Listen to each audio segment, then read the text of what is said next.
In my friend's eyes, there is a virus eating me alive, and so for my sake, they tell me,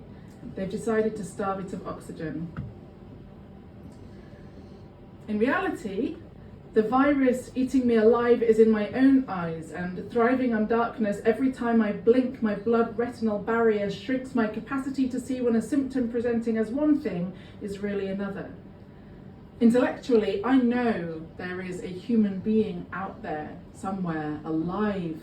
in the literal sense at least, and doing its small best to be unutterably dull, but then the telephone goes, and I love electrocution torture for how it makes even the weakest back bridge until the muscles explode and slacken to water, only after the burnt entreaty make it stop get stuck in the throat of its victim as much as the next dehydratee, holding herself up by the neck from the drinking trough decade after decade so as not to degrade her appetite for peace. But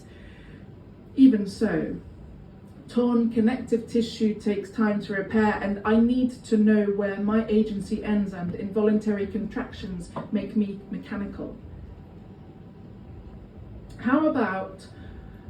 all those undetectable infra-ultra rays one reads about online? I interrogate my diary. When this virus eating me alive in my own eyes splits you into the visible light of your spectrum again, and no mnemonic to remember your order of the tempered pain sealed inside its window frame against freedom, the gurning tongue with no allocated colostrum, the storm surge indifferently stripping its corpses, the cost of lamb neck and the destitute kiss exists that is not unpronounceably ugly and that does not make, and of this place, thought she, I might have been mistress, soil the mouth like a lump of sick, but my diary stays silent, hoping for more. You keep me awake at night and I can't stand it. I snell that line to the shank of my hook,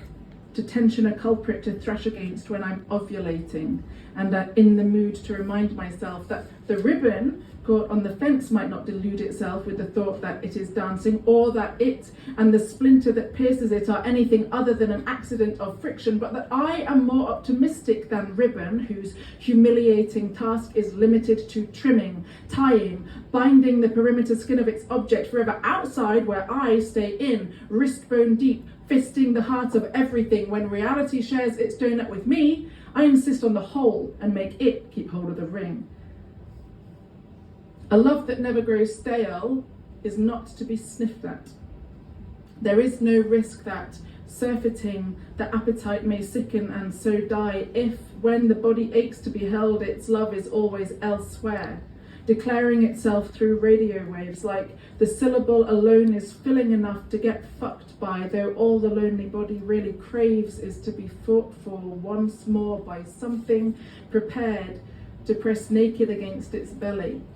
something heavy to fall asleep to in that petrifying stretch of dark when the ceiling's bare spots melt into an almost readable threat and the pulverized heart needs a partner to steady its beat to. I know everything there is to know about failing to see how physical systems manifest themselves or come alive or start to feel so actual, from overhearing a sobbing woman explain to her friend on the telephone how her collie bitch had died. Her husband had noticed the collie bitch had a tick that wouldn't let go, and so he had held her down and twisted it.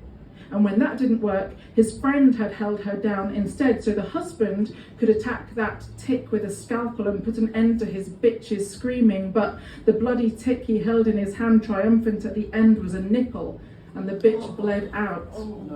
Yet still he swore that he had seen what he had seen. Intellectually, I know that